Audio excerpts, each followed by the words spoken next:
Hello everybody. So today I want to make a quick video on generators and about boondocking with them in general. Now, of course, solar is an amazing way to get power to your camper, RV, tiny home, whatever a boondocking or off-grid living situation may be, or even if you're just camping. Now, as much as I think solar, just like anybody else would think solar in this situation, is super practical, and of course you just get free sun power, the sun is not always out all the time. It's not always summer, and even if you just camp in the summer, it's not always sunny.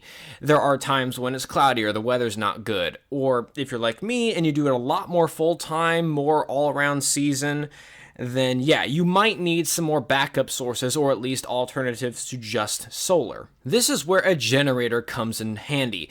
Of course, I have a generator in my RV already, being an '89 Ford Econoline Telstar. It comes with an Onan generator in it, and it's a 4 kilowatt generator, so 4,000 watts of power, which is a very good size. It can power everything in the RV, including the 1,500 watt air conditioner. But it uses too much fuel, and I have to fill up the RV's internal tank every time I want to refuel the generator. And of course, the RV uses quite a bit of fuel as it is. I don't want to have to add even more just to keep itself powered if I'm not plugging into the grid. And I'm rarely ever plugging into the grid in the first place. This is the vast majority of RVing I've ever done with this RV, including living in it for 6 months on BLM land, has always had to be powered by generator. So as much as the Onan is plenty powerful for anything that I could throw at it, at least in the RV's case, I really wanted something more efficient that didn't just rely on the sun. And of course, I will get some good panels for this thing, but I wanted to get something that would work as long as I have fuel with me. And that would be this little guy. This is a Powersmart PS55, I believe, and it is a little 1.5 kilowatt generator. So 1,500 peak watts and 1,000 running watts. Now that is definitely limited in its use case, and yet I think for this application, especially if you're off-gridding or camping, it is so perfect.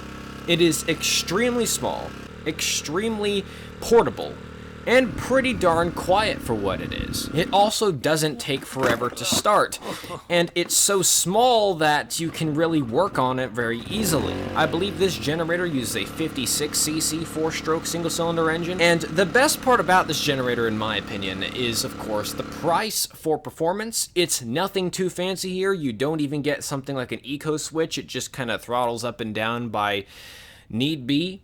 It's rated for 4,000 RPM though, so if that gives you any perspective. You don't get a 12-volt socket, but you do get 2 USB ports as well as 2 AC 120-volt outlets. And of course, it being an inverter generator, it should produce plenty clean enough power for sensitive electronics, which was important to me in this case. The 0.75 gallon tank, I believe just being 3/4 of a gallon, will last for 6.3 hours as the manufacturer claims on 50% load. And I can safely say I think that's about as accurate as you're gonna get.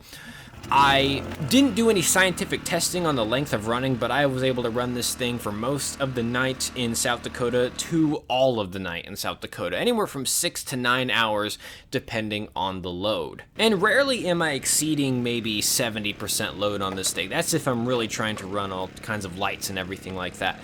Just for charging the batteries up in the RV, keeping the heat going. It's a great little generator for this application of just needing enough power despite what the sun and weather are doing. It's a $200 generator, and you can't get Hondas and actually plenty of other brands of generators such as maybe Westinghouse or Generac for that amount of money. You can run it into the ground if you want to, but you know, if you take care of it, I think that's the best thing you can do to any generator, not just the cheaper ones. If you keep your expectations of what you want to use with this thing realistic and you feel like, yes, the amount of power this thing will output is perfect for my needs, definitely I would say there's nothing I can't recommend more about this thing. So I hope you enjoy watching this video. Hopefully this gives you some ideas or anything like that for power solutions, and I think that'll be doing it justice for now. I'll update you guys if there's anything new with this generator that screams out to me, because I'd like to keep everybody updated on cool off-grid power solutions as well as all kinds of things for camping and off-gridding. Anyway, thank you everyone for watching, and I will see you in the next video.